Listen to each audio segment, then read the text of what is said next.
Hey everyone, it's Liz, the Frugal Libertarian, and something happened this week that absolutely mortified me to no end. My husband and I like to watch Tucker Carlson every night. I like him because even though he's a conservative, he's not very hard-nosed. He lets the people on his show talk, and that's part of why I don't like Bill O'Reilly, because he doesn't let people talk. And I'm there to hear what people have to say, not just what the host has to say. So since John Stossel retired from Fox Business News, I felt like there was a void in our life in terms of getting a news show. So we moved to Tucker Carlson, and I really like him. So Thursday, I DVR it every day, and Thursday night I went to go watch it, and I was doing stuff, so I wasn't sitting and watching, so I had it on kind of in the background. And then he starts saying the following words: Connecticut's Governor Daniel Malloy. And this was my reaction: no, no, no, no. You know the relative you have that you never want to introduce your significant other to when you introduce them to your extended family? That's Dan Malloy for the people of Connecticut. The majority of the people in Connecticut. Dan Malloy, honestly, let's put it this way. He won his last election by such a slim margin that I actually went to bed thinking, thank God Malloy is out, and woke up going, damn it, he's still in. Because that's how small the margin was. It literally changed a teeny bit overnight. Dan Malloy has done some really stupid things. Really stupid. But there's one main reason I extremely have this level of vehement disgust for this man. And I will get to it. Because we're going to go through point by point all the things that are wrong with Dan Malloy. We're going to start with the fact that he views every single citizen living in the state as a walking wallet, that if he turned it upside down and shook you hard enough money would come out that he could spend it however the hell he felt like. This is a man who has seen thousands of people leave the state, thousands more than are coming in. He has seen massive companies leave, and I'm not just talking about GE.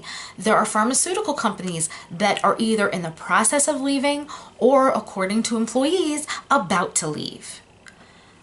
There's many companies in Connecticut either downsizing or leaving. And I'm talking giant corporations. There are small businesses constantly going under. It is not a good business environment. But to Dan Malloy, well, that's more reason to tax things. You know? If I've got less people to tax, I just have to tax those people more so I can keep getting my money and keep doing whatever the hell I want with it.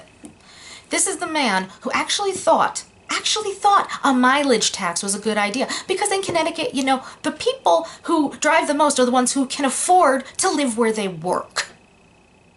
No, it's actually the people who are very low income who can't live in New Canaan, Fairfield, Westport, Wilton, Greenwich, Darien, who have to live far away where they can afford housing and then drive there to go to work. But no, it wouldn't be an unfair tax to the poor.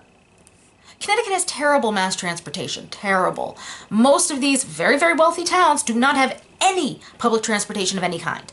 And that's why anybody who works there, whether you're working there cleaning houses, working as a nanny, you work in a business in these towns, you have to get in a car and drive there.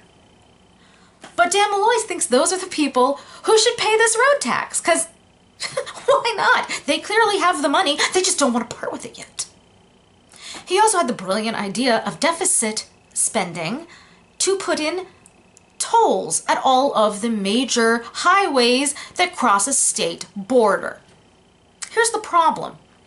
When I was a child, very, very young child, Connecticut had tolls at the borders because they had done some major road work, and they put the tolls in for the sole purpose of paying a set amount for said road work. That's actually how the tolls were on all states originally got there.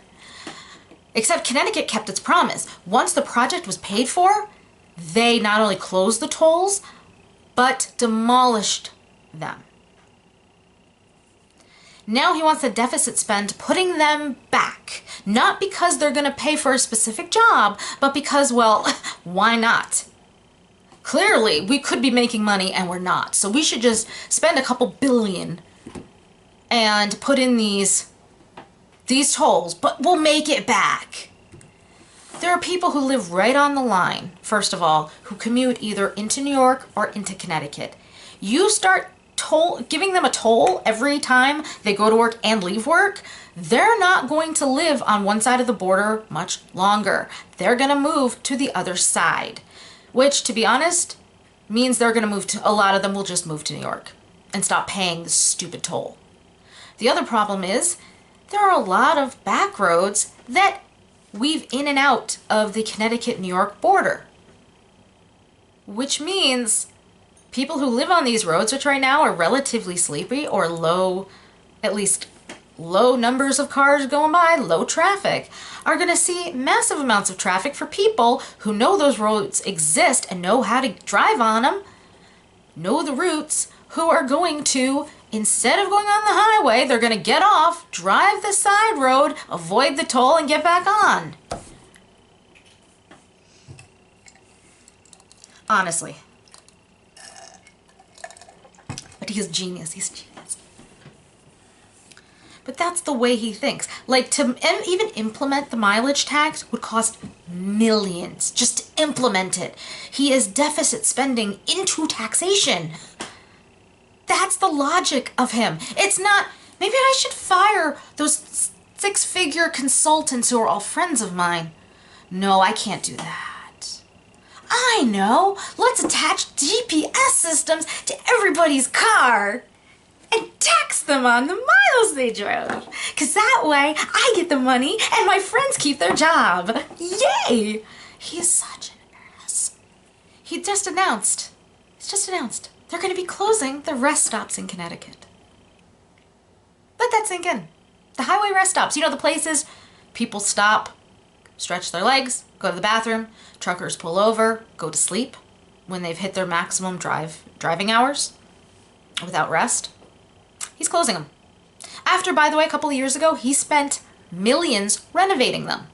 Now he's going to close them because, oh, the cost is too great. I can tell you exactly what went through his mind when he did this. It is not fair that these rest stops exist and people are using them without paying for them. If those truckers were not sleeping in their trucks and were instead staying at a hotel, which would be better for everybody because then the hotel industry would make the money and I would get the taxes on the hospitality industry, we'd be better off. If these people, instead of peeing at a rest stop, were stopping in McDonald's and buying food, we'd be getting the taxes and McDonald's would be making money. So it's better that we close the rest stop. It'll help the economy. It'll help me. I'll get taxes. How exactly are we going to have people, truck drivers coming through Connecticut, if they can't stop to rest? How? Walmart parking lots are going to get a lot fuller. Let's put it that way. There was also the wonderful case of campaign donation fraud. Way to go, Malloy! From his last election, for which he just had to pay a substantial fine. But no, he's a good Democrat. He's a good governor. Malloy surrounds himself by sycophants who constantly tell him he's doing a great job, that everybody loves him, that everybody supports him. And they refuse to pass along to him anything negative you might have to say. Now, I'm not making this up. When I have called his office to complain about things, I have been told that my complaints don't rest with him. Because, you see, he has found ways of absolving himself of any responsibility when it comes to other government offices that he's supposed to be overseeing by claiming it's under somebody else's jurisdiction, it's under somebody else's watch. He's not responsible. It's a quasi-state agency, like the Connecticut Healthcare Exchange. So he's not responsible for it because it's quasi. It's not mine. It's not mine. It's not mine. So what happens when you call up his office to say, hey, every time the Department of Revenue sends you a notice, they send a stamped envelope, sometimes with return postage, even when you're not going to be returning anything to them. So that's a huge amount of cost and waste. Sometimes you guys the state sends the same notice, the same document 2 or 3 times, prints it in the same day, and mails it the same day. The same identical document. Why? So that was why I called, to talk to them about the fact that they were wasting like this. At which point the person interrupted me and proceeded to lecture me on how none of that was Malloy's fault and he would not be passing on my concern to Malloy because, frankly, it had nothing to do with Malloy. So he's not going to pass it along. Just think about that for a minute. The employees at the governor's office, if you're saying something negative, will tell you it's not the governor's fault and that they will not pass it along. And he thinks he's a good governor who everybody loves. He's actually made public statements. He said he is the best governor, the most conservative governor. He has stated the people of Connecticut are behind him with his policies.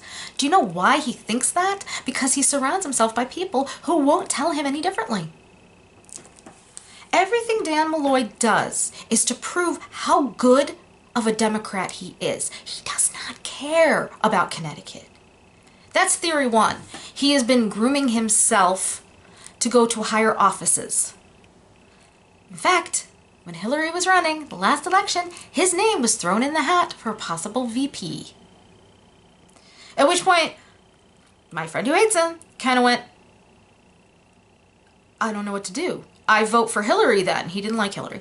If I vote for Hillary, Malloy will leave Connecticut. And then I pointed out, and if something happens to Hillary, Dan Malloy is the president. And he kind of went,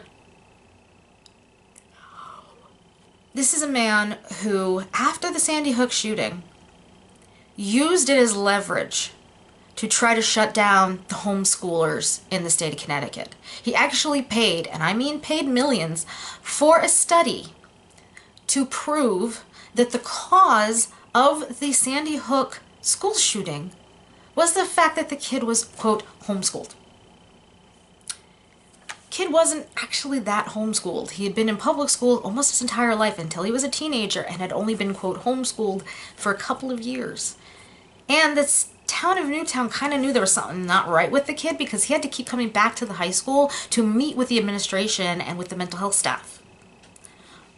But no, it's the homeschooling community. We're all fostering little terrorists that the government has no say over how they're being raised and what they're being taught. And that means we're all just creating small little mass shooters and the homeschoolers must be stopped. This is actually what he tried to do. Now, homeschooling is one of the only reasons people have moved to Connecticut. It's not the jobs.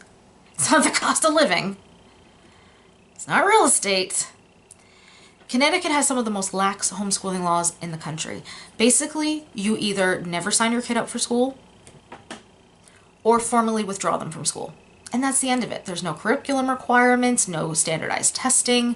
You do what you want. Your kid eventually takes the GED and they go off to college. Or they don't. Whatever you want. Whatever they want. Guess what his laws were? What he wanted, which by the way got stopped again. He was not allowed to do this. So this is the 3rd time he tried. 3rd. He wanted it so that if you homeschooled, your child had to go into the public school every so often for mental health checks. If the public school, for whatever reason, says they think your child would be better off in public school, the state would come and take them by force and put them in the public school system, regardless of how you felt. Now, Connecticut has a lot of homeschoolers and it has a lot of private schoolers, so this really rankled. But the thing that really, really pissed off the homeschoolers, he wanted it so that if you homeschooled, your house could be searched at any time without a warrant. Because the safety of the state is at risk. Warrantless searches. This is also the same man who said the no-fly list should be the standard for refusing gun permits. Because apparently he has no clue what due process is. This is the same man who thinks it's a good idea for Connecticut if all of our electoral college votes, instead of going to who we want them to, as a state, who we democratically as a state choose, they should just go to whoever wins the popular vote. Our state's votes become completely meaningless because, oh, electoral college, bad. Democracy, good. So our votes get negated, and it goes to the winner of the general election, all of our electoral votes. Can you not see why Malloy is so hated by people in Connecticut? His approval rating is abysmal. He even pulled out of the back of his pants here the idea that he would pull the Democrat budget issue plan. If you don't know what I'm referring to, just remember back to the federal government budget sequester issues a few years ago. Basically, the federal government, the legislature, would not agree to Obama's budget, and everything started to shut down. Now here's the thing. They did not shut down the things that actually cost a lot of money every single day. They shut down the stuff that would make the citizens cry foul, so that the citizens would call their legislators and say, hey, approve that budget already, I want X back. Malloy is doing the exact same thing.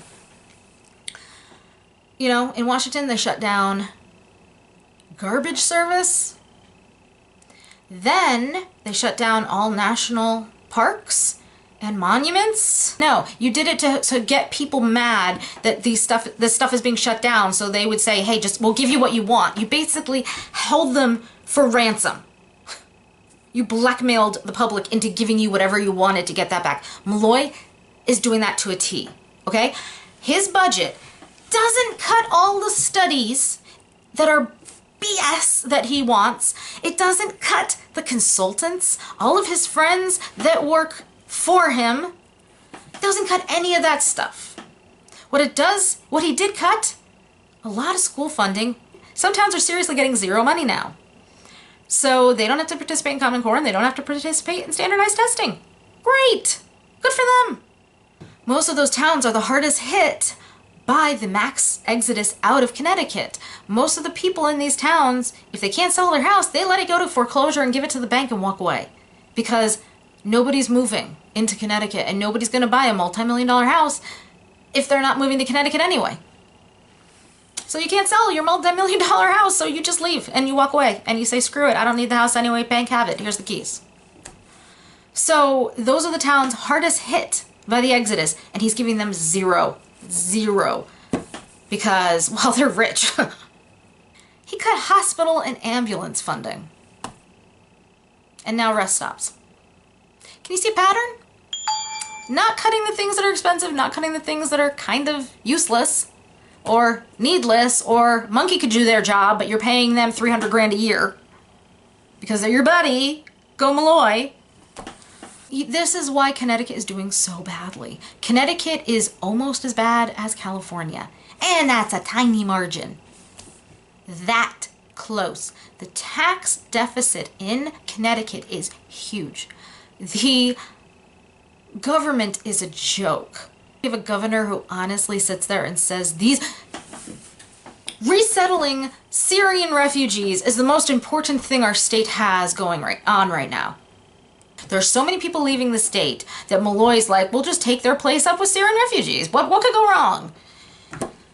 Like I said, he's just more concerned. He's more concerned with looking good for the Democratic Party than he is with Connecticut. And if you were to call his office right now and say that to them, they'd refuse to pass it along.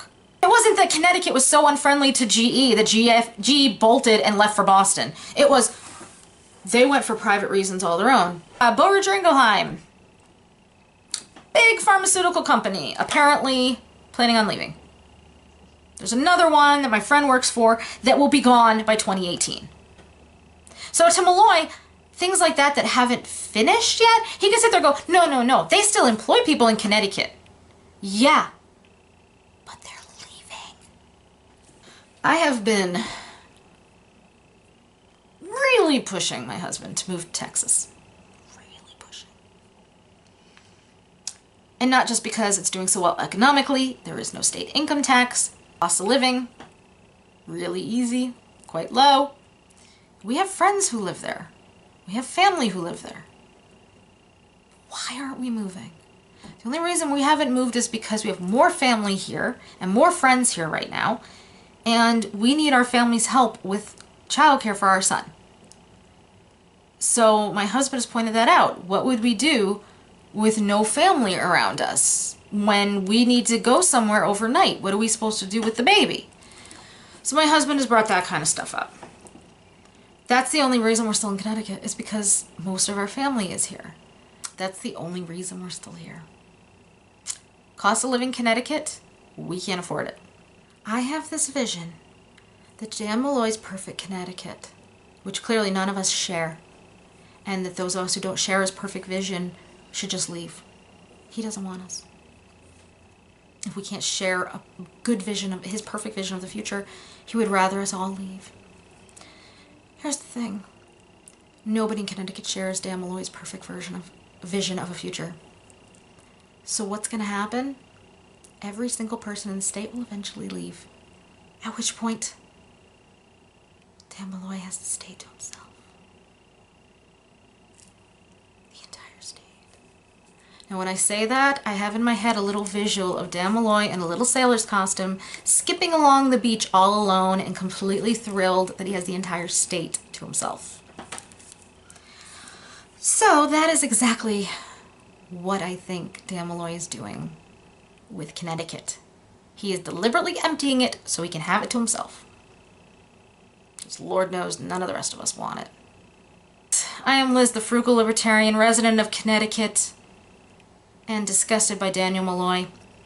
Leave me a comment if you are also from Connecticut and disgusted by Daniel Malloy, as you will be in the majority, something like 80%, who say, I don't like Dan Malloy and I don't like what he's doing, and he's doing a lot of really bad, shady stuff. I mean, come on, the campaign finance stuff alone should have tanked him. He's just a Democratic Party darling, which is why he's still where he is.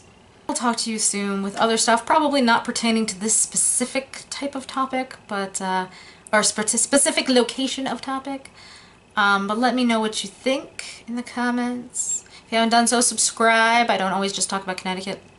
This was just something on TV that just made me, honestly, so embarrassed. Like, please don't assume this man represents us. Please do not assume we agree with him. Please, when he says the people of Connecticut are behind me, he means the yes men that work in his office. He does not mean the actual people of Connecticut. So anyway, I will talk to you soon. I hope your day is better than mine has been. Bye.